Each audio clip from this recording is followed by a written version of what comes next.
खरं तर जास्तीत जास्त मतदान करावं म्हणून निवडणूक आयोगाने जाहिरातीवर कोट्यवधी खर्च केलेला आपण पाहिला। पण निवडणूक यंत्रणेचा ढिसाळ कारभार पाहून मतदानाकरता आलेल्या मतदारांचा चांगलाच हिरमोड पण झाला। पवईत ईव्हीएम मशीन बंद पडल्यामुळे बराच वेळ मतदान प्रक्रिया खोळंबली। शिवसेना उबाठा नेते आदेश बांदेकर यांनी सोशल मीडियावर एक व्हिडिओ शेअर केला, एक पोस्ट शेअर केली आणि याची पोलखोल केली। मुंबईच्या पवई इथल्या मतदान केंद्रावर मतदानासाठी गेलेल्या मतदारांना मोठा मनस्ताप सहन करावा लागला। मतदान सुरू झाल्यानंतर इथलं ईव्हीएम मशीन बंद पडलं आणि मतदारांना नाहक त्रास सहन करावा लागला। शिवसेना उद्धव बाळासाहेब ठाकरे पक्षाचे नेते आदेश बांदेकर यांनी या अनागोंदीला सोशल मीडियावर एका व्हिडिओच्या माध्यमातून वाचा फोडली।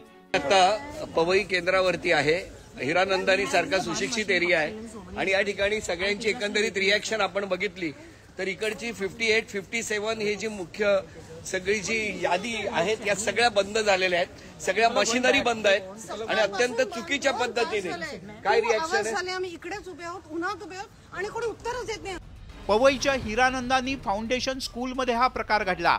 ईव्हीएम मशीन बंद पडलं आणि मतदारांना 1.5 ते 2 तासांपेक्षा जास्त काळ रांगेत उभं राहावं लागलं।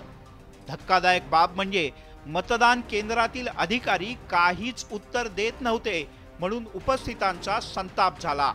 स्लो ट्रेनची लोक असेल त्यामुळे जरा स्लो होते, पण आता काय हक्क बजावल्याशिवाय जाणार नाही। पण अनेक लोक जातात, त्यांना काय आव्हान करणार? हे बघा काय माहिती ना की उद्या 5 वर्ष आपल्याला बोलण्याचा अधिकार तर पाहिजे, आपण मत दिल्याचं, त्यामुळे मत दिल्याशिवाय जाणार।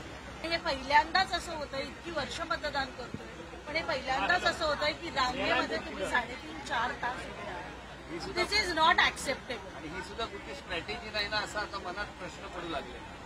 दिस इज नॉट ऍक्सेप्टेबल, असं नाही व्हायला। काही वेळानंतर पुन्हा एकदा मतदानाला सुरुवात झाली, मात्र मतदान प्रक्रिया अतिशय संथ गतीने सुरू होती। त्यामुळे याबद्दल सुद्धा काही जणांनी शंका उपस्थित केल्या। पण ज्येष्ठ नागरिकांच्यामुळे मतदान प्रक्रियेला वेळ लागत असल्याचं निवडणूक आयोगाकडून सांगण्यात आलं। आमच्या टीमने बरोबर नियमानुसार जसं करायचं आहे तसं मशीन बरोबर लावलेली आहे, तिथे पण कॉपरेशन चालू आहे। आमच्या पिढीकडे बघत असताना आधीच्या पिढीला उगाच आरोपाच्या जाळ्यात उभे करू नका।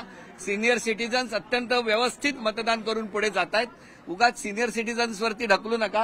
ही मंडळी 5-5 तास उभी आहेत, ती काही वेडी नाहीयेत, त्यामुळे कुठलं तरी सिनियर सिटीजनवरती ढकलून तुमचा वेग का मंदावला आहे याबद्दल प्रश्न निर्माण होतो। खरं तर पवई परिसरातल्या या मतदान केंद्रावर मतदारांनी सकाळपासूनच गर्दी केली होती, पण ईव्हीएम मशीन बंद पडल्यामुळे काही काळ गोंधळ उडाला। मतदारांना मतदानासाठी 3-3 तास वाट पाहावी लागली।